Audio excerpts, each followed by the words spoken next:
ನಮಸ್ತೆ ಫ್ರೆಂಡ್ಸ್, ಇವತ್ತು ನಾನು ಮಾಡ್ತಿರೋ ಟಾಪಿಕ್ ಯಾವುದಂದರೆ ಉತ್ಪಾದನಾಂಗಗಳು. ಹಾಗಾದರೆ ಉತ್ಪಾದನಾಂಗಗಳು ಅಂದರೆ ಏನು ಅನ್ನೋದನ್ನು ಮೊದಲು ತಿಳ್ಕೊಳ್ಳೋಣ.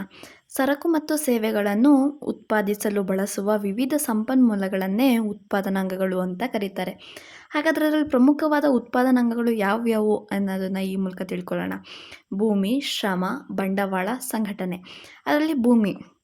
ಅರ್ಥಶಾಸ್ತ್ರದಲ್ಲಿ ಭೂಮಿಯನ್ನು ವಿಶಾಲವಾದ ಅರ್ಥವನ್ನು ಒಳಗೊಂಡಿರುತ್ತದೆ. ಭೂಮಿಯು ಎಲ್ಲ ನೈಸರ್ಗಿಕ ಸಂಪನ್ಮೂಲಗಳನ್ನು ಒಳಗೊಂಡಿರುತ್ತದೆ.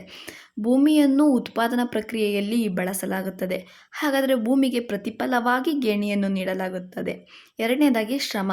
ಶ್ರಮವು ಬದಲಾಗುವ ಉತ್ಪಾದನಾಂಗ ಎಂದು ಪರಿಗಣಿಸಲಾಗಿದ್ದು, ಉತ್ಪಾದನಾ ಪ್ರಕ್ರಿಯೆಯಲ್ಲಿ ಉತ್ಪಾದನಾ ಪ್ರಮಾಣವನ್ನು ಹೆಚ್ಚಿಸಲು ಬಂಡವಾಳದೊಂದಿಗೆ ಶ್ರಮವನ್ನು ಹೆಚ್ಚಿಸಲಾಗುತ್ತದೆ.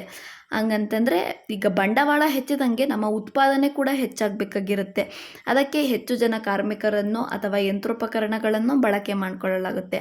ಹಾಗಾದರೆ ಶ್ರಮಕ್ಕೆ ಪ್ರತಿಫಲವಾಗಿ ಕೂಲಿಯನ್ನು ನೀಡಲಾಗುತ್ತದೆ. ನೆಕ್ಸ್ಟ್ ಮೂರನೇದಾಗಿ ಬಂಡವಾಳ. ಅರ್ಥಶಾಸ್ತ್ರದಲ್ಲಿ ಬಂಡವಾಳವು ಕೇವಲ ಹಣದೊಂದಿಗೆ ಮಾನವನಿಂದ ನಿರ್ಮಿತವಾದ ಉತ್ಪಾದನಾಂಗಗಳ ಪ್ರಕ್ರಿಯೆಯಲ್ಲಿ ಬಳಸುವ ಎಲ್ಲ ವಸ್ತುಗಳನ್ನು ಬಳಕೆ ಮಾಡಲಾಗುತ್ತದೆ. ಹಾಗಂತಂದರೆ ಬರೀ ಹಣ ಮಾತ್ರ ಬಂಡವಾಳ ಅಂತ ಪರಿಗಣಿಸದೆ ಯಂತ್ರೋಪಕರಣಗಳು, ಕಟ್ಟಡಗಳು ಇತ್ಯಾದಿಗಳನ್ನು ಬಂಡವಾಳ ಎಂದು ಪರಿಗಣಿಸಲಾಗುತ್ತದೆ.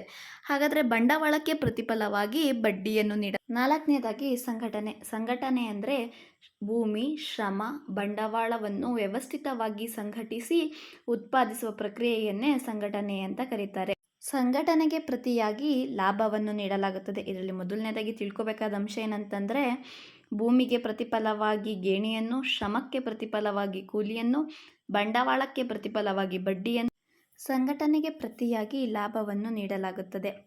ಇದು ಕೆಸೆಟ್ ಎಕ್ಸಾಮ್ಗೆ ತುಂಬ ಉಪಯುಕ್ತವಾಗಿದ್ದು ಪ್ರತಿಯೊಬ್ಬರು ಕೇಳಿಸ್ಕೊಳ್ಳಿ, ನಿಮ್ಮ ಫ್ರೆಂಡ್ಸಿಗೂ ಶೇರ್ ಮಾಡಿ. Thank you.